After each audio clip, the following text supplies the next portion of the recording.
Oi pessoal, boa tarde. Meu nome é Sandro Duarte, eu sou médico dermatologista, especialista pela Sociedade Brasileira de Dermatologia e cooperado da Unimed VTRP.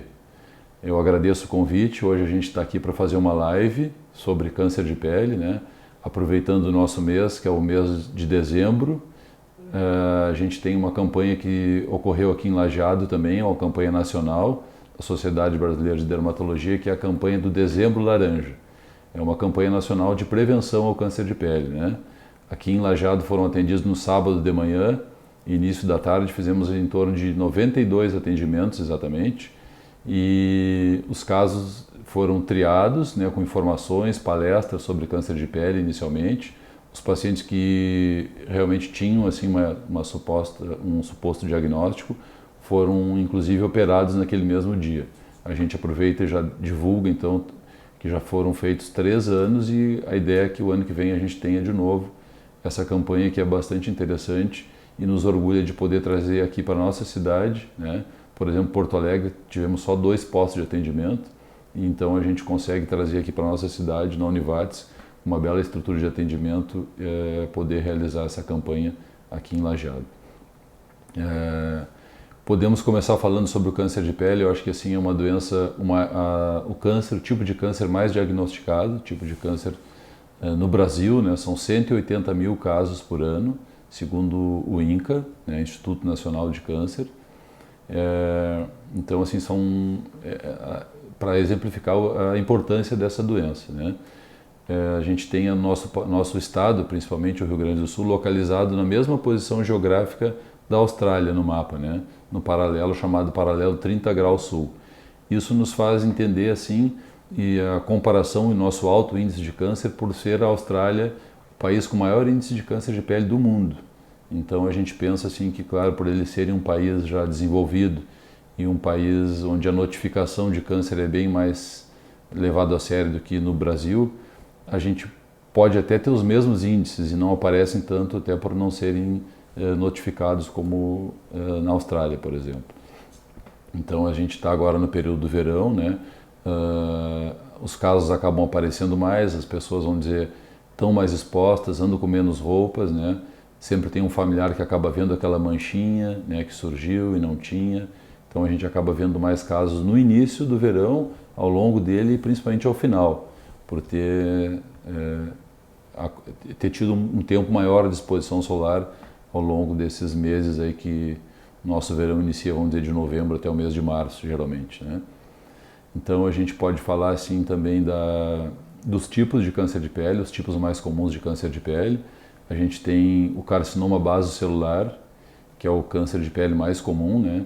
Ele é um câncer de pele, assim, felizmente, é o menos grave, normalmente localizado só na pele, né?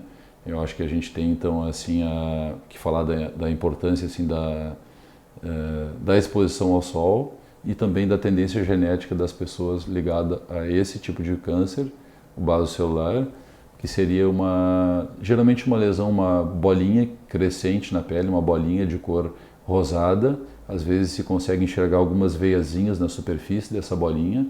Essa bolinha geralmente tem uma cor mais brilhosa, né? Translúcida, perolada, a gente costuma dizer, e um crescimento mais lento. Ela pode às vezes se apresentar ulcerada, que é a formação de uma ferida. Essa ferida às vezes forma uma casquinha, uma crosta, que a gente chama tecnicamente, podendo também ocorrer algum tipo de sangramento. Geralmente um crescimento bastante lento também e sem mandar metástases ou raízes para outras partes do corpo, né? Então ela é responsável, o basocelular é em torno talvez de 75%, 80% dos casos de câncer de pele. Depois podemos falar do carcinoma espinocelular ou epidermoide, né? Ele já é um câncer de pele de crescimento um pouquinho mais rápido, também normalmente ocorrendo nas áreas mais expostas ao sol, com já alguma possibilidade de ocorrer metástases, que seriam essas raízes, quer dizer, o câncer começa na pele e acaba mandando uma raiz para outro órgão, né? Então esse já tem um pouquinho mais de preocupação, normalmente podendo acontecer nos lábios também, né, na boca, onde na verdade o lábio não é a pele, é mucosa, quer dizer, é mais fina. Então, sendo mais fina, a progressão para a parte interna do corpo pode ser um pouco mais rápida então também nos preocupa um pouco mais. Seria talvez em torno assim, de 10, 15% dos casos, então o carcinoma epidermoide. E por último, o mais grave então, que é o melanoma, né? O melanoma então é aquele tipo de câncer de pele que vai dar geralmente crescendo a partir de uma pinta preta, aquela pinta preta que começa a crescer. A gente costuma usar a regra do ABCD para explicar para as pessoas de uma forma mais clara, né? O A vem de assimetria, quer dizer, se tu pudesse fazer um corte imaginário na pinta, a simetria, a gente compararia os quadrantes, os 4 quadrantes dessa cruz, né? Sendo que uma lesão, em geral, pintas mais seguras, um quadrante normalmente igual ao outro ou muito parecido. No melanoma já costuma ser o quadrante bem diferente do outro, então já levanta um pouco mais a suspeita. O B, de bordas, né? As bordas, quando são irregulares, com umas entrâncias assim, podem levar a maior suspeita do melanoma. As cores variadas, né? Então, quando tem aquela cor rosada, a cor escura, marrom claro, o preto, né? Às vezes até o branco, que a gente chama da lesão, uma involução aparente, mas na verdade pode ser um aprofundamento da lesão. São coisas também que nos fazem pensar no câncer de pele, no melanoma. E o diâmetro acima de 6 milímetros, né? Quer dizer, quanto maior a lesão, mais suspeita de câncer de pele também, do melanoma. Entende? Então essas coisas assim a gente procura deixar de uma forma bem simples para que as pessoas possam olhar, possam suspeitar e procurar o atendimento o quanto antes, que pode acabar salvando uma vida, quer dizer, não deixar passar muito tempo, né? A gente fala brincando assim com os pacientes, mas realmente assim, as mulheres estão muito mais atentas, né, a procurar o médico, os homens são um pouco mais resistentes. Quando vem um homem consultar, a gente até faz uma brincadeira assim, quem foi que marcou a consulta para o senhor? Quem foi que lhe trouxe até aqui, né? E, geralmente, mesmo eles vindo sozinhos, eles acabam confessando que, como é que o senhor sabe? Minha esposa que marcou. Então, assim, de uma forma, usando uma brincadeira, a gente chama a atenção para uma coisa bastante séria. O homem também adoece, né? O homem costuma estar bastante exposto ao sol, então tem que estar atento. Doutor, temos uma dúvida aqui de uma seguidora da Beta. Ela teve uma queimadura no sol há um ano e essa queimadura está incomodando, a pele está mais sensível. O que ela deve fazer? Como ela deve proceder? Então foi nos colocada a pergunta da Beta, não sei se o pessoal está conseguindo escutar de casa. Ela teve uma queimadura solar no nariz e acha que está com uma irritação persistente no nariz, né? Aproveito a dizer, se alguém tiver mais alguma dúvida e quiser mandar as perguntas, a gente está à disposição para responder isso agora. A queimadura mais aguda, no primeiro momento, vai dar aquela irritação, vai ficar vermelho e depois a tendência é que isso cicatrize e a pele consiga se recuperar. Então, se é uma queimadura de poucos dias, não nos preocuparia tanto. A gente sempre procura chamar a atenção do pessoal para aquelas lesões que formam depois de uma queimadura ou locais de queimadura, aquelas feridinhas, aquelas casquinhas que são chamadas ceratoses actínicas. Então, eu sempre digo assim, aquela casquinha que passou um mês, aquela feridinha que se formou e a pele não conseguiu recuperar, não conseguiu cicatrizar por conta, eu acho que é importante que a gente possa dar uma revisada nisso aí, Beta. E se tu ficaste só com uma irritação ou ficou vermelhinho, deve ser algo de uma queimadura mais recente, e eu acho que com o passar do tempo isso aí deve aparecer. Claro que a gente sempre chama atenção, não estou examinando, não estou vendo a tua lesão, né? E eu acho assim que se tiver alguma dúvida realmente que persista, vale a pena que tu procure o médico dermatologista para poder te ajudar a esclarecer o diagnóstico. Eu acho que a gente sempre ressalta isso para os pacientes também. Não custa vir aqui, entre aspas, e perder 15 minutos, né? Ou que seja uma hora da sua vida, porque assim um diagnóstico precoce faz muita diferença no câncer de pele. Doutor, qual a importância do protetor solar? Porque às vezes a gente tem um pouco de preguiça, né? A longo prazo isso pode dar um câncer de pele? Estamos aproveitando a contribuição do pessoal também aqui da Unimed. Obrigado pelas perguntas também. O protetor solar, usando agora o exemplo da Austrália, que agora há pouco falamos como o país com maior índice de câncer de pele, eles conseguiram fazer um estudo que começou nas crianças e hoje já se tem a resposta já de longos anos já em adolescentes e adultos. Então eles chamam assim que o nome do estudo é algo mais do que o protetor solar, né? Então as pessoas assim, eles conseguiram provar que só o protetor não basta, que talvez assim fatores físicos, por exemplo, roupas de manga comprida, tecidos especiais de proteção solar, os óculos escuros, o guarda-sol, né? Esses fatores físicos, então, nos ajudariam tanto ou mais do que o próprio protetor. Então, o protetor, claro, também vai nos ajudar, né? Mas eu acho que é uma combinação de fatores que vai nos proteger. Os protetores, sempre a gente reforça assim, a importância de que sejam aplicados de 15 a 20 minutos antes que a pessoa saia para o sol, para dar tempo que o protetor vá penetrar na pele e começar a agir. E se a pessoa está numa atividade física ou tomando banho, enfim, ele deveria ser reaplicado a cada 2 horas. Se a pessoa está no seu dia a dia, a gente pede que reaplique a cada 4 horas, né? Então, acho que assim, o protetor realmente é bastante importante.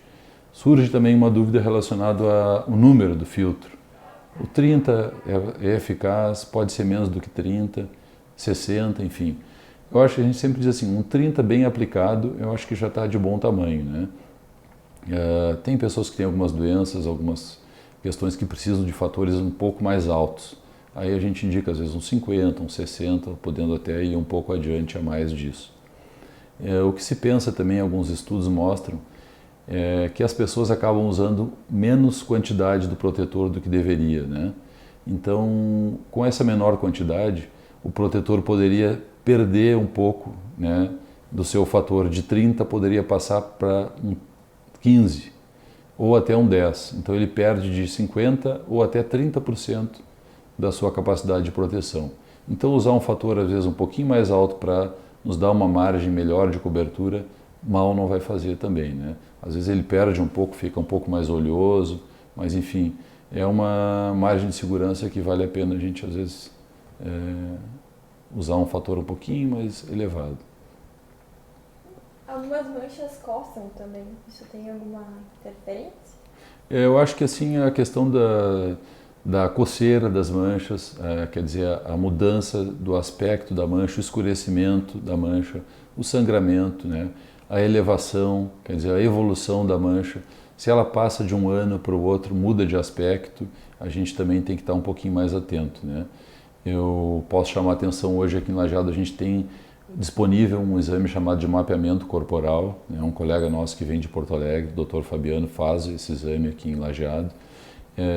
Hoje o mapeamento corporal tenta se diagnosticar assim, as pequenas mudanças de uma pinta para o outro, de um ano para o outro, desculpe. Então essas pequenas mudanças podem nos ajudar a fazer um diagnóstico precoce e, como a gente disse, muitas vezes assim, uma intervenção, uma cirurgia mais cedo pode acabar assim fazendo muita diferença para salvar a vida desse paciente, né? No caso específico do melanoma. Então quem por acaso descobriu que tem câncer de pele, isso tem cura, pode ficar mais tranquilo. Isso, em geral a gente chama atenção assim que para o vaso celular, uma cirurgia bem feita, assim com margem de segurança, a pessoa faz a cirurgia e já está curada, né? O epidermoide, que é esse segundo câncer na escala de gravidade, ele também, uma cirurgia geralmente é curativa, porque ele dificilmente vai dar metástases, né? Felizmente hoje as pessoas também procuram um atendimento mais cedo, não deixam a lesão crescer tanto. E o que realmente nos preocupa mais é o melanoma, né? Que são essas pintas pretas que podem crescer, evoluir, e o melanoma também, existe um melanoma chamado melanoma de novo, que são manchas que surgem de uma pele onde não existia nada, né? Então, geralmente, a gente tem que ficar atento para aquelas lesões mais novas, geralmente, principalmente a partir dos 40 anos. Qualquer lesão diferente que comece a crescer ou surgir nova, que não existia naquele determinado local, eu acho que vale a pena ficar de olho e procurar o atendimento e orientação para isso. E, doutor, a importância de guarda-sol, camiseta, agora o pessoal vai muito para a praia. É importante utilizar isso aí também na praia? Guarda-sol, camiseta, além do protetor solar? Há uns anos atrás eu tive num congresso, né, no Recife, e observei assim uma coisa que não é tão comum aqui para nós. O uso de roupas no Nordeste já está bastante difundido. Aqui parece que é uma coisa que a gente acaba vendo mais o uso em crianças, né? Eu acho assim que é importante sim o tecido, né? O tecido, especialmente hoje, tem várias opções de tecido de proteção solar. Eu acho que essa proteção física faz bastante diferença. o guarda-sol, né? A gente pode, acho que não, só para não esquecer, voltar ao assunto da infância. Se a gente puder chegar numa pessoa e medir ao final da vida dela quanto ela pegou de sol nas diferentes fases da sua vida, em torno de 75% a 80% do sol de uma vida inteira a pessoa pegou até os 20 anos de idade. Então acho que isso é muito importante, assim, que a gente esteja atento, né? Cuide dos nossos filhos, dos nossos netos na praia, oriente, chame atenção para eles. Quando a gente era criança, as informações não estavam disponíveis, né? Eu sempre comento e lembro de uma época, quando eu era pequeno, então num clube onde eu frequentava, até existia uma placa na entrada do clube que dizia proibido o uso de filtro solar. Então imagina como as coisas mudaram, né? Quer dizer, não se podia usar o filtro porque ia talvez sujar a água, manchar a piscina. Hoje a gente, então, felizmente o conhecimento já está bem mais difundido. Então acho que hoje, assim, não culpo meus pais, os nossos pais, naquela época que não tinham esse conhecimento, mas hoje a gente deixar uma criança pegando sol sem proteção, realmente eu acho que é uma pena, né? Com tanta coisa, tanto conhecimento que se tem aí, tanto que se fala desse problema, porque a criança não vai saber pegar o creme, vai passar na pelezinha deles, não vai botar o chapéu. Pelo contrário, muitas vezes eles não querem perder tempo da brincadeira, mas cabe a nós, responsáveis, ter esse olhar, ter esse cuidado com as crianças. Eu acho que a gente alcançou mais ou menos o nosso tempo previsto, que era em torno de 10 minutos de conversa, né? Me coloco à disposição, sigo à disposição por aqui, as perguntas podem continuar sendo enviadas, o pessoal da Unimed disse que depois vai acabar mandando, a gente vai poder responder a todos que se interessarem nesse assunto. Se a gente não conseguir esgotar dúvidas, a gente se coloca à disposição, assim como meus outros colegas cooperados da Unimed, os dermatologistas, a gente tem um grupo assim bastante unido, a gente está disponível para orientar o pessoal, eventualmente para alguma palestra, algum tema que surja interesse de algum determinado local, a própria Unimed, se quiser nos chamar, a gente está sempre disponível para contribuir e ajudar com esse tema que nos preocupa bastante e é um dos principais causas de consulta para a dermatologia. Muito obrigado, tchauzinho pessoal, até a próxima.